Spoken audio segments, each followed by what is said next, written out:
All right, so we're reading June 1999, Caitlin. After he sent the letter on the ice cream wrapper, Martin started to open up to me in a way that made me realize how different our lives were. Until that moment, I did not understand how truly privileged I was, and that was only the beginning. In the next letter, Martin wrote that the money I sent got him back into school and fed his entire family a dinner he described as a feast. He said we ate chicken for the first time in many years. It felt like Christmas. I was stunned. We always had roast beef or turkey and ham for Christmas. In fact, there was such an abundance of food, we'd have leftovers for days. Chicken was a regular weekday night meal. If $20 could do so much, I wondered what could 40 do. I was working as a camp counselor that summer, and my dad gave me $20 a week for chores I did around the house. They included picking up dog poop in the backyard and cleaning Lewis's cage. I also had to dust the living room baseboards and empty the dishwasher. I had also started babysitting every Wednesday afternoon for the woman who ran the summer day camp. She had 3 kids. From then on, whenever she asked me to work on weekends, I said yes. I slipped 2 $20 bills in my next letter and asked him to use some of it on postage. I had never worried about the price of stamps. I just handed my mom the letters I'd written and knew she'd take care of it. I didn't want Martin to worry about the cost of school, let alone buying stamps to write me. It felt good sending him money to help with these things. He was the first person I had ever known who really needed my help. I wasn't going to let him down. Besides, I got to go to school for free, and my parents kept our refrigerator full. I certainly didn't need another piece of costume jewelry, or a candy-flavored lip gloss, or a new CD at the mall. I couldn't share any of these thoughts with my friends, though. They didn't or couldn't understand. I learned this the day after I got the ice cream wrapper note. I found Lauren and a few other friends hanging in front of our lockers before homeroom and blurted, "Guess what? Martin is alive." Lauren did an exaggerated eye roll before saying, "Jesus, Caitlin, enough about you and your African boyfriend." All the other girls giggled. "God, Lauren, how many times have I told you? He's not my boyfriend," I said. My blood felt like boiling lava coursing throughout my body. "Yeah, right," Lauren said to more laughter. "It's so obvious you're in love with him. Why don't you just fly to Zim wherever he lives to marry him and get over with?" "That's gross," I spat. But Lauren had already started walking to her next class, gossiping with 2 other girls who followed her like panting puppy dogs, leaving me smoldering. One girl, Tina, stayed by my side. "Why are you so offended?" she asked tentatively, trying to be nice. "That's like telling me to go marry my own brother," I said. Tina looked at me like I was crazy, and then ran to catch up with Lauren and the others. Screw them, I thought, as I threw my book bag in my locker. Nobody would ever understand my relationship with Martin, except for Martin. So I kept it to myself. It was easy to do. Martin had started sharing what his life was really like with me, which made all of my friends' high dramas seem trivial. Strict parents, bad grades, or stupid boyfriends. My friends' complaints seemed so unimportant and meaningless compared to what Martin was experiencing. Mine did too. I started to look at my own life in a new way. I saw all the things I took for granted, which cereal to eat for breakfast, or whether or not I wanted ice cream or cookies for dessert. These decisions were total luxuries. I got to choose. Even going to school felt different. Not so much this thing I had to do, something I was lucky to get to do. For almost 2 years now, I had been so naive. I had assumed that Martin's life was like mine. I stopped writing to him about going to the mall with my friends or about my dumb friend dramas and instead started pushing him for more details. I'd ask outright, "What do you need? What does your family need?" I also wrote, "I'm so glad you're back into school, but what about your siblings?" In my early correspondence, I was timid about asking such forthright questions because I didn't want him to think I was stupid for not already knowing. Now I saw that it was my responsibility, as his friend, because his answers would help me make sure that he was going to be okay, no matter what. Part 3 is called Generosity. Martin, June 1999. The postman didn't even have to call my name. I spotted the letter decorated as always with small hearts and stars, Caitlin's trademark. This time she sent two $20 bills. I was blown away and still had no idea how she could afford it. But then I thought of the expensive t-shirts she had sent me, as well as the photos of her family's cars, plural. Even her dog had beds and blankets. In my mind, she was very rich, and so I guessed that money was not the big deal to Caitlin and her family that it was to me and mine. Meanwhile, I did not know anyone who could loan me 10 Zim dollars, let alone 40 American dollars. The timing was almost spooky. As the retrenchment at my father's work continued, most of his friends had been replaced. These men were also fathers of families who depended on them, which was why my dad continued waking up every morning and walking the hour to his job as he had done for so many years, even though he was sure he was next to be let go. I admired his resilience then and still do today. A lesser man may have been threatened by Caitlin's generosity. Here was a 14-year-old girl sending us more money than my father made in several months. My father only had love and respect for Caitlin. Her letters had always been precious to me. Now they were also crucial to my whole family. We were on a ship that was sinking, huddled at the tip before it went under. Caitlin's gift was a lifeboat. My mother was afraid to keep this much money in our house. It made us a target in these difficult times. That same day, we set up a bank account at the post office. After so many years of relying on my father, my mother seemed happy to have some control. That July, my father's paycheck could not cover our rent for the first time. My mother used Caitlin's money to make up the difference. No one ever said what we all felt. What would we have done if it weren't for Caitlin? I didn't dwell on that thought. I was too focused on catching up at school.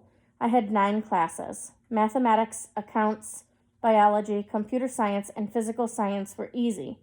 So were English and history. I continued to struggle with Shona and now English literature, but by the end of the semester my grades were once again the best in the class. This made my father very proud. He suggested I go stay with his brother in Herrera during our winter break that August. My uncle's daughter had married a man who worked at a bank in the capital. They arranged for me to work at the bank as a tea-boy. I had never been to Herrera before, so I was extremely excited. I took the overnight bus from Uter and wore my Reebok shirt for the trip. I wanted to look cool, not like a country boy. My uncle met me at the Herrera bus station dressed in pleated pants, a button-down shirt, and sturdy leather slip-on shoes. I was so impressed. We went to his apartment, which he shared with another family. He had 2 wives who alternated visits, but mostly stayed in rural areas. His first wife was only able to have 1 child, which was why he married again. He had another 3 children with his second wife, one of whom was married to the man I was going to work for. My uncle pointed to a corner in the living room where I could sleep, and then gave me detailed instructions on how to get to the bank, to meet Alois, my cousin's husband. That was a great adventure. My uncle told me which bus to get on, where to get off, and then what building to enter.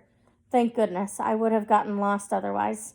I'd never seen so many people or cars or such tall buildings in my life. Everything seemed faster and louder and brighter in Herrera than in Uter. My blood seemed to pump faster, too, trying to keep up. Alois was even more put together than my uncle. He wore a suit and tie, like the managers at my father's work, but he was only in his mid-20s. He greeted me with a firm handshake and a broad smile, and then introduced me to several of his colleagues before taking me to the tea station. My job, he explained, was to make cups of tea for every bank employee at 10 a.m., 1 p.m., and 4 p.m. If anyone requested a cup in between, I was to do that as well. I liked my new job. The people at the office were very friendly. After a week, I knew everyone's preferences, who liked it very sweet, who wanted more milk. That first weekend, Alois and his wife, Sakai, invited me to go with them to their favorite cafe. Sakai was very pretty and funny as well. Her name in Shona means to laugh, and when she did, people wanted to join her. She met Alois during her studies in Herrera, and the two got married out of love for each other. I rarely heard of such a thing, but knew I wanted to be like them. When we entered the cafe, many of the waiters greeted Alois and Sakai by name, which impressed me. I had never been to a restaurant before, so this experience was a mix of intimidating and exhilarating. Most of the patrons were white, and everyone was wearing very expensive-looking clothes. With my Reebok shirt, I fit in. We ordered our drinks inside and then carried them to the outdoor tables. I ordered the same thing as Sakai, a very fancy coffee topped with whipped cream. It was so delicious that I had to fight an intense desire to gulp it down. Instead, I sipped very slowly. Sitting outside, listening to music, and surrounded by all these very sophisticated people made me think of Caitlin. I wondered if places like these existed at the American malls she wrote about. That afternoon, I told Alois and Sakai about Caitlin. What a good friend, Alois said. Will you meet her one day? Sakai asked. That is my dream, I answered. You can, Martin, Alois said. You are so clever. Keep your grades up and go on to your A levels so you can go to university like we did. Then you can do whatever you want. I drained the last swirl of coffee-flavored foam from my cup and looked around. Sitting at the cafe, no one would have guessed that I was carrying luggage at the Sakubva bus station only months earlier. I can do it, I thought. I can go to university, and I will meet Caitlin one day. The potential of both was thrilling. I knew hard work would get me there, so I reported to work early every day. When the month was up, I was sad to leave. On my last day in Herrera, I bought a special thank you card for Caitlin that summed up everything I felt about her. We've shared the kind of friendship that's grown deeper through the years. We've seen the ups, we've known the downs. We've shared the smiles and tears. And through it all, I've learned one thing, that there could never be a dearer friend in all the world than the one you are to me. That same afternoon, I also found a place to get my portrait taken. I wore the shirt Caitlin had sent me right before I left for Herrera. It was red with blue letters. I wanted to have my picture taken in it as a way to say thank you. Before I boarded the bus back to Mutter, I wrote a note to Caitlin on the front of the card. To Caitlin, thanks be unto God for making the two of us great friends. Words are not enough for me to express how you and me care for the other, though I am not rich. Below the poem, I added, your love and soothing care has changed my life. Our friendship lasts and lasts like a mother's love. Lots of love from your caring friend, Martin. Then, inside the card, I wrote, you're the only one, Caitlin. I drew a heart instead of an apostrophe. All these gifts you have sent me are really great. I thank you very much. I wish I had the money to buy you the greatest gift you've ever received. I used to wear my father's clothes, but your love has made me a real teenager in modern, expensive clothes. Caitlin, you're the best. I love you. I also decided to finally ask her how she decorated her letters. The last one was so ornate that I brought it to school to show my friends. Patrick was certain it was a machine. Do you make these by hand, or is it a machine or special pen that helps you? With that, I signed off. Since there was no time to find the post office before the bus departed, I packed up her card with my things to travel back to Sakubva. I would send it to her from home. The morning I returned, I sensed something was wrong. My mother barely greeted me. And though it was a Saturday, my father was gone. I asked where everyone was, and she said that Nation and Simba were at the market working. Where is Baba? I asked. I had been gone only 4 weeks, so I was not expecting a celebration. But I didn't anticipate such a gloomy reception either. My mother took time to find the right words. He lost his job last week, Martin, she said finally, shaking her head as if she still could not believe it that this was so. I knew this day would come, and yet the news siphoned the oxygen from our already claustrophobic house. We used Caitlin's money again for August's rent, she continued, her eyes stuck to the floor.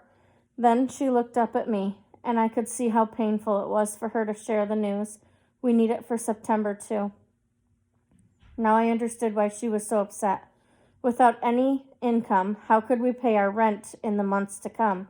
We had seen so many neighbors kicked out of their homes for this reason. They'd go to the rural areas to live off the land, but that was not an option for my family. Most families used money from working in the city to build a house in the rural areas to retire.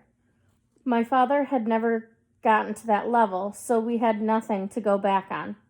If we could not pay rent, we would be homeless. All these thoughts collided in my head. Money was running out. Father had no job and no prospects, and that meant that there was no money for school.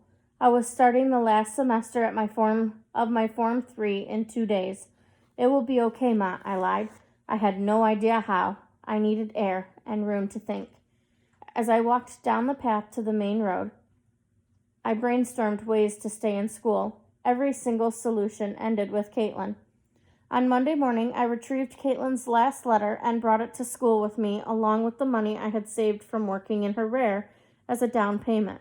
Rather than be called out in class, I went straight to see the headmaster. Mr. Samupindi spoke at assemblies and handed out awards, but otherwise rarely interacted with students. He was intimidating. A very large man with a gigantic silver afro. He growled instead of talked, like a wolf. My heart was pounding when I knocked on his office door. "Who is it?" His gruff voice boomed through the closed door.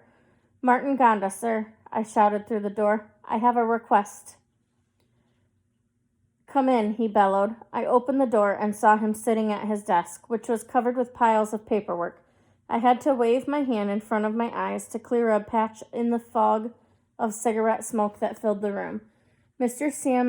Samupindi took a drag from the nub in between two fingers before stamping it out on one of the several overflowing ashtrays that doubled as paperweights. Ashes scattered as he tamped, and a serpent of condensed smoke escaped into the already thick air. "What brings you here?" he asked. "I'm sorry to bother you, sir," I said, approaching his desk. "My father lost his job."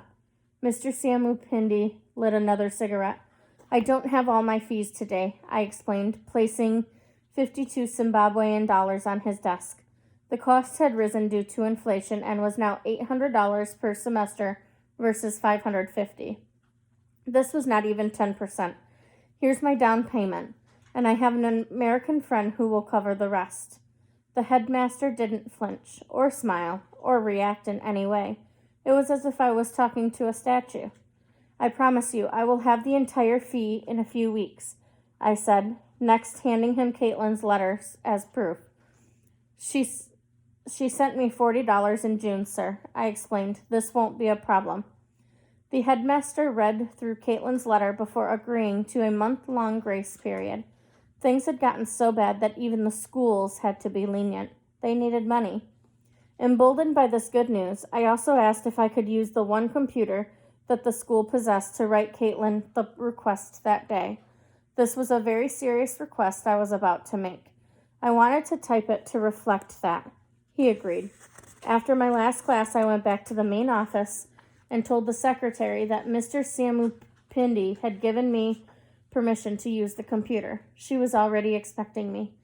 As I sat down in front of this modern-looking machine, I realized the enormity of what I was about to do.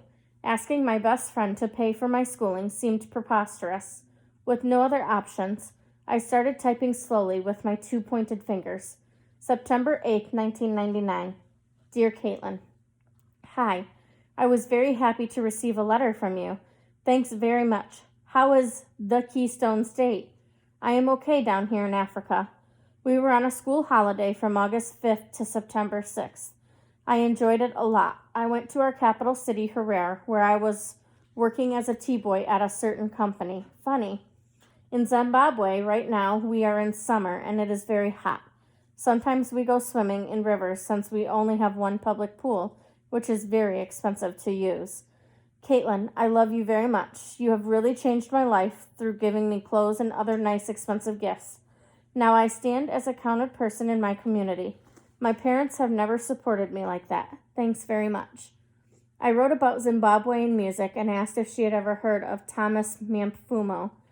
Then I added, I have enclosed my new photo and a greeting friendship card which I bought especially for you when I was working as a T-boy in Herrera. I have typed this letter at school on a computer. Just after I finished that line, the secretary tapped me on the shoulder to say she had to lock up the office. I was running out of time and quickly finished with, Thanks for your love. Say hi to Richie, Romeo, your kind mom and dad. Your loving pal, Martin Gonda. I retrieved my printed letter and then went outside to consider how best to ask for such a big favor. I couldn't get the machine to say what I needed to, which was, I need help. Please send money so I can stay in school. It was a tremendous request, but I couldn't bear going back to the market. I decided to be entirely honest with her about my situation. I continued writing on the back of the typed note. Sorry for the late replying. Guess what? I used about 3/4 of my pay as a T-boy to buy you the friendship card. I adore you. I am back in school for now from the holiday. I have bad news that my dad is no longer working, so I am doing all that I can to get money for school, fees, food, for clothes. I am okay for those shirts you gave me. If you could please help me with school fees, if possible. Mid-sentence it dawned on me. Sure, she had money, but it was her parents who each had a car and bought the castle that Caitlin lived in. Maybe they could help. Or your kind and loving mom and dad could please help me if possible, please? I wrote to finish the sentence and hopefully take the pressure off my dear friend. It costs about 800 Zimbabwean dollars per term, which is 4 months, or about US $20. If it is not possible, don't worry. I will just do after-school jobs to get the money, but it's very tiring. I clean rich people's cars, carry luggage for people, and get few coins, which I keep until they reach Zimbabwean $800. I hope your lovely parents may help me if it is possible for them. Don't worry too much if it's not possible, but please show them my photo. I love your family. Also, please show my photo to Richie. After I finished my letter to Caitlin, I decided to be even bolder and write directly to her parents. I told them I had 1 week to find the fees, figuring that by the time my letter made it to America and they responded, it would be even less time than that. I decided to tell them my situation and then pray that they would help understand and help me.